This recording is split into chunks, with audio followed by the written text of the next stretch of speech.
नमस्कार दोस्तों, स्वागत है आपका आज के मुख्य समाचारों में। दोस्तों यहां पर आपको देखने को मिलेंगी सुबह से लेकर शाम तक की तमाम बड़ी खबरें, मुख्य समाचार, ब्रेकिंग न्यूज अपडेट्स के रूप में। तो दोस्तों आप सभी लोगों से रिक्वेस्ट है इस वीडियो को ज्यादा से ज्यादा लाइक और शेयर करें। तो दोस्तों सीधे चलते हैं आज की पहली बड़ी खबर की ओर। काबुल एयर स्ट्राइक के लिए अमेरिका ने माफी मांगी, बोला गलती से आतंकियों की जगह निर्दोष लोग मारे गए।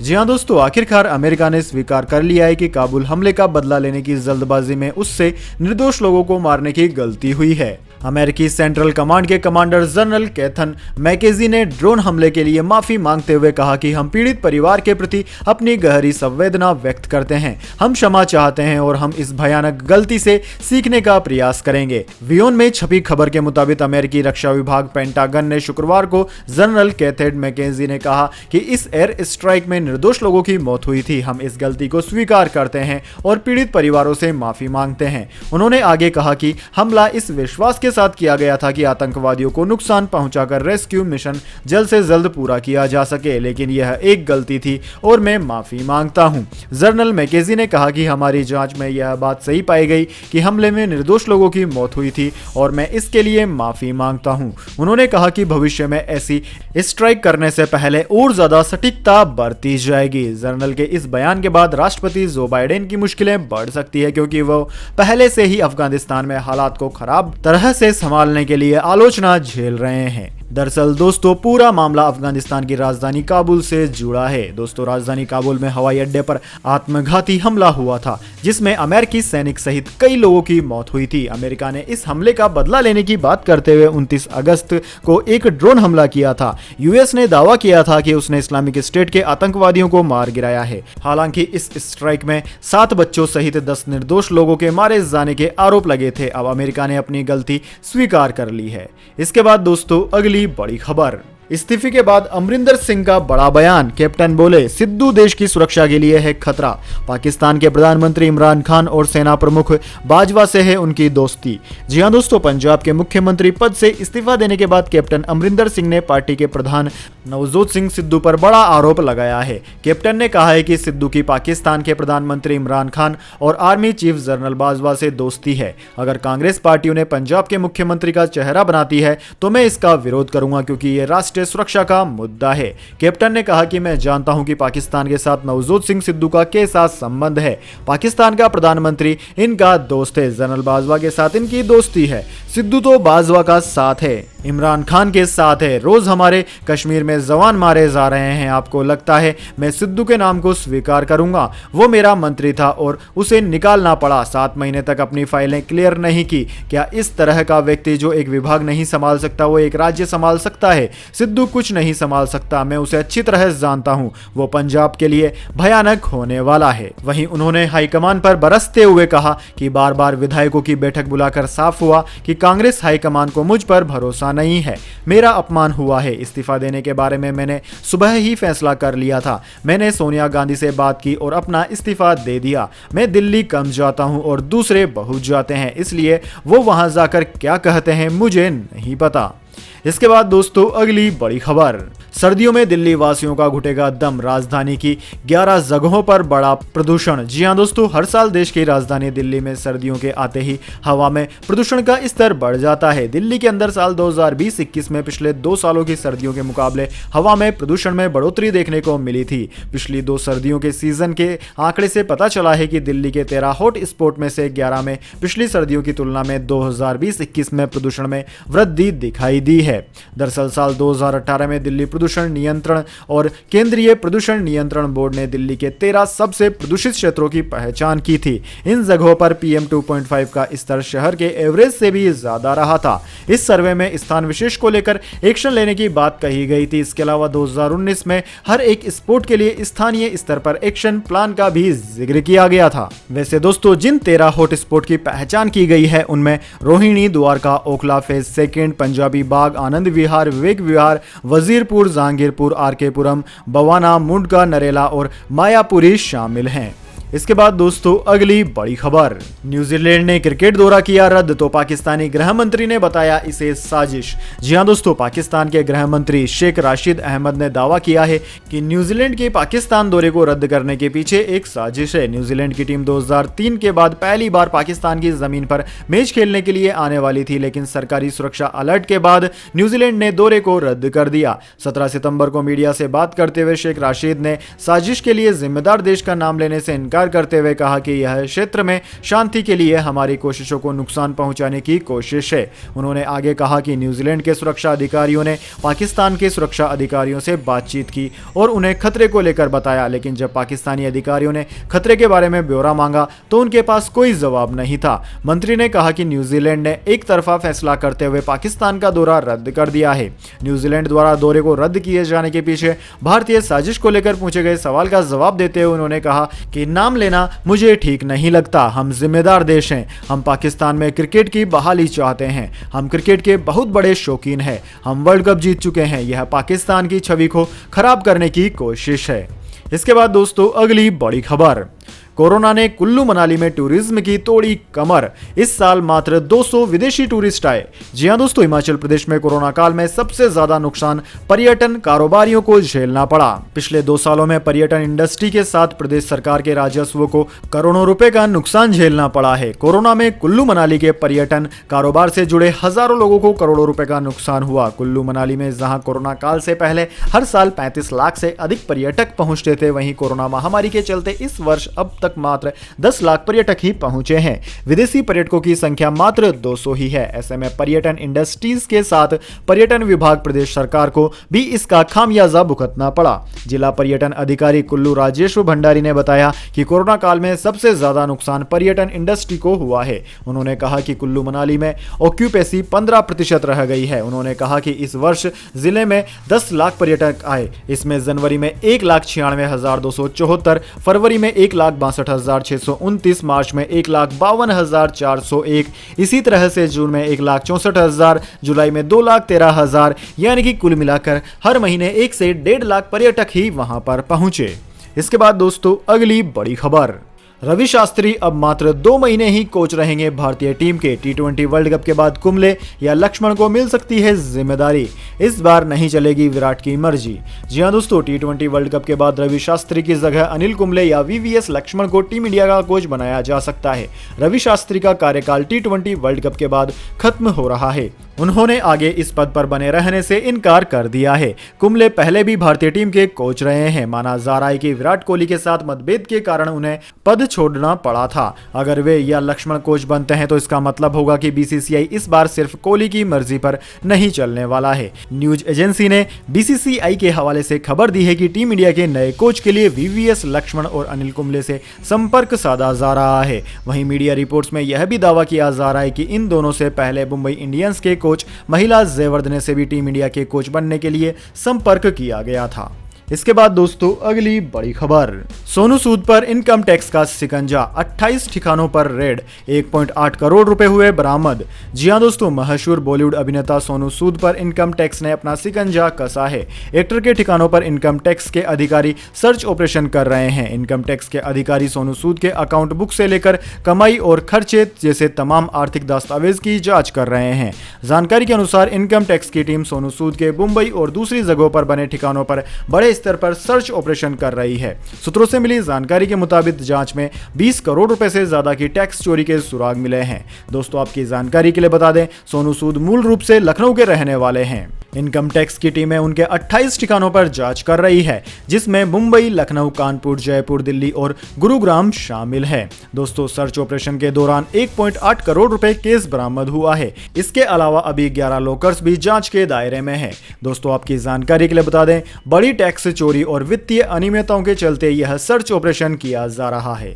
इसके बाद दोस्तों अगली बड़ी खबर, टेरर मॉड्यूल जीशान और ओसामा का मददगार हुमैदुर रहमान गिरफ्तार, किया था ब्रेन वॉश। जी हां दोस्तों, टेरर मॉड्यूल के खुलासे के बाद पुलिस को एक और बड़ी सफलता मिली है। यूपी पुलिस ने आईएसआई और अंडरवर्ल्ड टेरर मॉड्यूल के मास्टरमाइंड में से एक हुमैदुर रहमान को पकड़ लिया है। रहमान को प्रयागराज से गिरफ्तार किया गया है और उसे लखनऊ लाया जा रहा है, जहां से उसे दिल्ली पुलिस की स्पेशल सेल के हवाले कर दिया जाएगा। दोस्तों, प्रयागराज की करेली पुलिस को यूपी एटीएस और दिल्ली पुलिस की स्पेशल सेल से एक इनपुट मिला था, जिसके आधार पर प्रयागराज पुलिस ने हुमैदुर रहमान को गिरफ्तार किया। जानकारी के मुताबिक दिल्ली से पकड़ा गया ओसामा इसी हुमैदुर रहमान का भतीजा है। रहमान ने ही जिशान और ओसामा को पाकिस्तान ट्रेनिंग के लिए भेजने में मदद की थी। उसने जिशान को आतंकी ट्रेनिंग के लिए महीनों रेडिकलाइज किया था। वो लंबे समय तक दोनों का ब्रेन वॉश करता रहा था।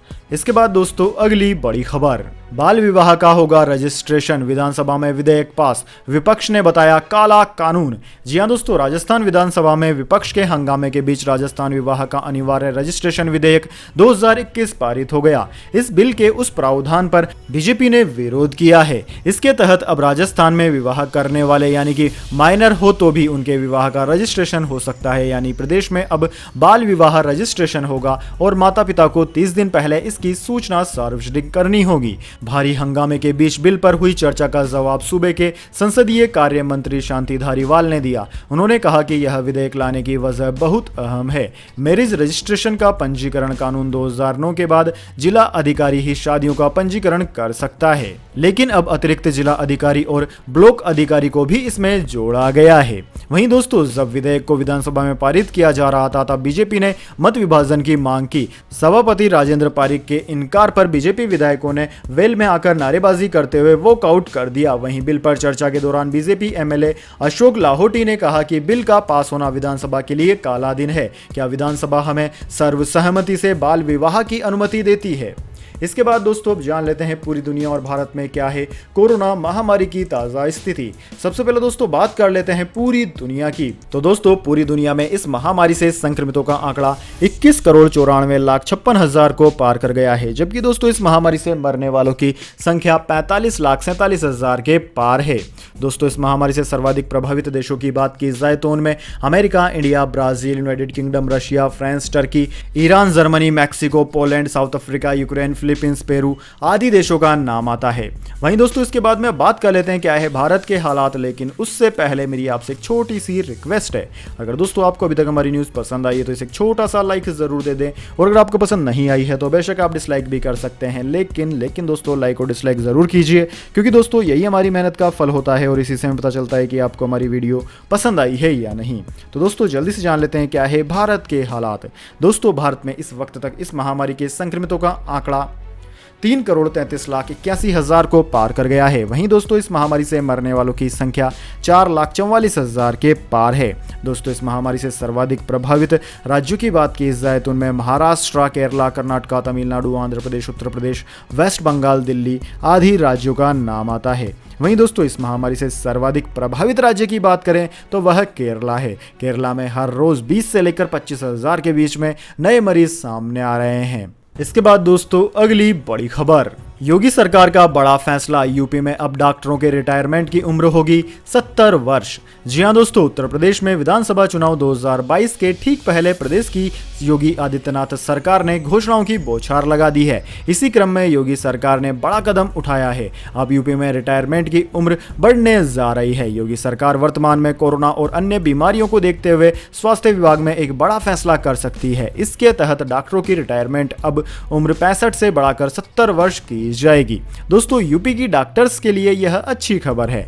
सरकार के इस निर्णय से संबंधित प्रस्ताव पर जल्दी कैबिनेट बैठक में मोहर लगाई जाएगी। उत्तर प्रदेश के चिकित्सा शिक्षा मंत्री सुरेश खन्ना ने कहा कि इस कोरोना काल में हमें ज्यादा अनुभव वाले डॉक्टरों की आवश्यकता है। ऐसे में डॉक्टर रिटायरमेंट के बाद अपना कोई प्राइवेट क्लिनिक खोलें, इससे बेहतर है कि वह अपनी सेवाएं हमें ही दे। इसलिए हमने ये प्रस्ताव तैयार किया है। यूपी के सीएम योगी आदित्यनाथ ने इस पर अपनी सहमति भी दे दी है और जल्द ही इसे कैबिनेट से मंजूरी दी जाएगी।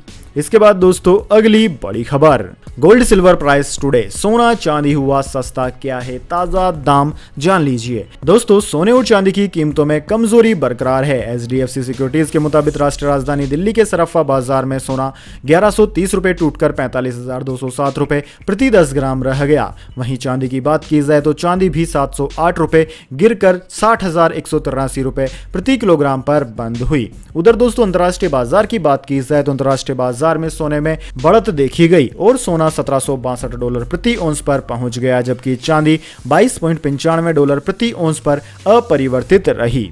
इसके बाद दोस्तों अगली बड़ी खबर, पूर्व केंद्रीय मंत्री बाबुल सुप्रियो हुए टीएमसी में शामिल, हाल ही में छोड़ी थी बीजेपी। जी हां दोस्तों, बीजेपी से कई महीनों से नाराज चल रहे पूर्व केंद्रीय मंत्री बाबुल सुप्रियो ने शनिवार को कोलकाता में टीएमसी ज्वाइन कर ली। सीएम ममता बनर्जी के भतीजे अभिषेक बनर्जी ने गुलदस्ता देकर बाबुल सुप्रियो का पार्टी में स्वागत किया। टीएमसी ने शनिवार को बयान जारी कर कहा कि कोलकाता में हुए एक कार्यक्रम में बाबुल सुप्रियो पार्टी में शामिल हुए। इस मौके पर पार्टी के राष्ट्रीय महासचिव अभिषेक बनर्जी और राज्यसभा सांसद डेरेक ओब्रायन भी मौजूद थे। अभिषेक बनर्जी ने बाबुल सुप्रियो का स्वागत करते हुए कहा कि उनके आने से पार्टी और मजबूत हो जाएगी। दोस्तों आपकी जानकारी के लिए बता दें, पूर्व केंद्रीय मंत्री रहे बाबुल सुप्रियो को बीजेपी ने पश्चिम बंगाल असेंबली के चुनाव में उतारा था, लेकिन वहां इलेक्शन हार गए। उसी दौरान मंत्रिमंडल में हुए बदलाव में उनकी कुर्सी भी चली गई, जिसके बाद से वे पार्टी से नाराज चल रहे थे। इसके बाद दोस्तों अगली बड़ी खबर, टीनएजर्स के लिए घातक है सोशल मीडिया प्लेटफॉर्म इंस्टाग्राम, जानिए क्यों हो रही है चर्चा। जी हाँ दोस्तों, काफी समय से कहा जा रहा है कि इंटरनेट और सोशल मीडिया पर ज्यादा वक्त बिताना बच्चों के लिए सही नहीं है। इस तथ्य को अब खुद दुनिया की लीडिंग सोशल मीडिया कंपनी ने स्वीकार किया है। यहाँ दोस्तों बात की जा रही है फेसबुक की, जिसके अधिकारियों ने पिछले साल मार्च 2020 में एक रिसर्च किया था। इसके नतीजों में कहा गया कि टीनेजर्स के लिए इंस्टाग्राम सबसे ज्यादा हानिकारक है। फेसबुक ने इन नतीजों को दुनिया के सामने आने से रोक दिया था ताकि उनका कारोबार प्रभावित न हो, लेकिन वॉल स्ट्रीट जर्नल की हालिया रिपोर्ट ने उस रिपोर्ट की जानकारी सार्वजनिक कर दी है। दरअसल दोस्तों किशोरों पर अब तक पब्लिश हुई कई अलग अलग रिपोर्ट्स के मुताबिक यह सामने आया है कि सोशल मीडिया प्लेटफॉर्म्स किशोरों के लिए हानिकारक है। कोरोना काल से पहले भी कई रिसर्च रिपोर्ट में यह दावा किया गया कि सोशल मीडिया प्लेटफॉर्म्स किशोरों के लिए हानिकारक है। रिपोर्ट के मुताबिक आजकल सभी किशोर ज्यादातर ऑनलाइन ही रहते हैं। प्यू रिसर्च सेंटर के एक सर्वेक्षण के मुताबिक 89% बच्चे लगातार दिन में कई बार ऑनलाइन रहते हैं। ऐसे में सोशल मीडिया प्लेटफॉर्म्स में सबसे ज्यादा उपयोग होने वाली एप्लीकेशंस इंस्टाग्राम है। किशोर या 10 से 19 साल के बच्चे जब सबसे ज्यादा इस एप्लीकेशंस का इस्तेमाल करते हैं तब उनकी छवि, व्यवहार और उनकी मनोदशा या मानसिक स्वास्थ्य पर गहरा असर पड़ता है। साथ ही उनकी एकाग्रता या कंसंट्रेशन पर भी नियंत्रण नहीं रह पाता। इससे उनके मानसिक विकास पर भी गहरा असर पड़ता है।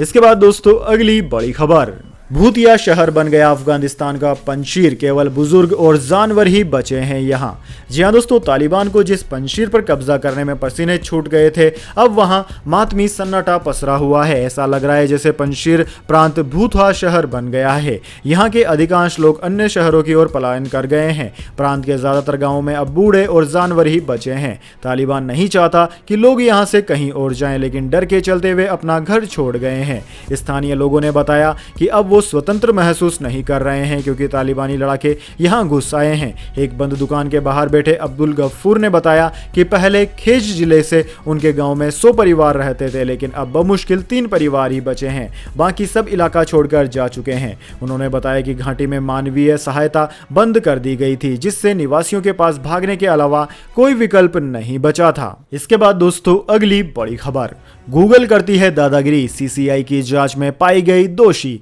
जी हां दोस्तों, गूगल अपने एंड्रॉइड सॉफ्टवेयर की बदौलत भारत के स्मार्टफोन बाजार में दादागिरी करती है। यह हम नहीं बल्कि भारतीय प्रतिस्पर्धा आयोग सीसीआई की एक जांच रिपोर्ट कहती है। दोस्तों इस जांच रिपोर्ट के हिसाब से भारत के 98% स्मार्टफोन मार्केट पर गूगल के एंड्रॉइड ऑपरेटिंग सिस्टम का कब्जा है। सीसीआई ने गूगल के खिलाफ स्मार्टफोन बनाने वाली कई कंपनियों से मिली शिकायतों के बाद अप्रैल 2019 में यह जांच शुरू की थी।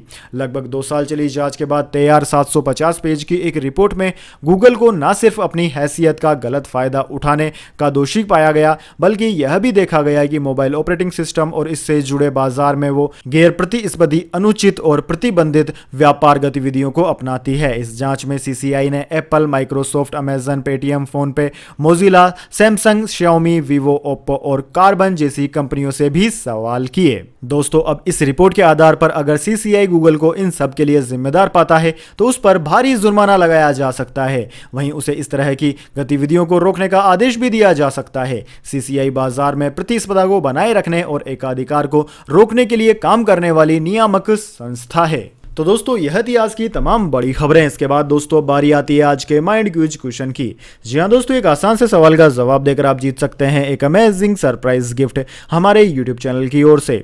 तो दोस्तों, आज का सवाल आपकी स्क्रीन पर आ चुका है। मोबाइल सिम निर्माता कंपनी जियो ने भारत के बाजार में किस साल में कदम रखा था? जी हाँ दोस्तों, अगर आप जानते हैं कि जियो की लॉन्चिंग कौन से ईयर में हुई थी तो जल्दी से कमेंट बॉक्स में लिख दीजिए। अगर दोस्तों आपका जवाब होता है एकदम सही और आप चुने जाते हैं लक्की विजेता के रूप में, तो आपको मिल सकता है एक अमेजिंग सरप्राइज गिफ्ट हमारे यूट्यूब चैनल की ओर से। तो दोस्तों जल्दी से अपना उत्तर कमेंट बॉक्स में लिख दीजिए, वीडियो को लाइक कर लीजिए और चैनल को सब्सक्राइब करके बेल आइकन भी दबा लीजिए। धन्यवाद। वंदे मातरम। जय हिंद, जय भारत।